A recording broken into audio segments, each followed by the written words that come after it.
12 na pala. Naiihi pa ako. Paano ba to?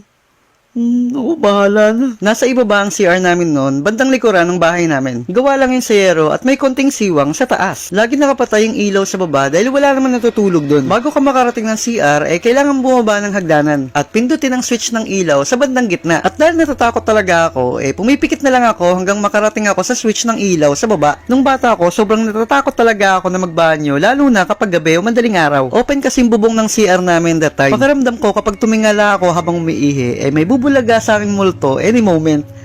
Kaya kapag ganun, nilalakasan ko na lang ang loob ko. Hello?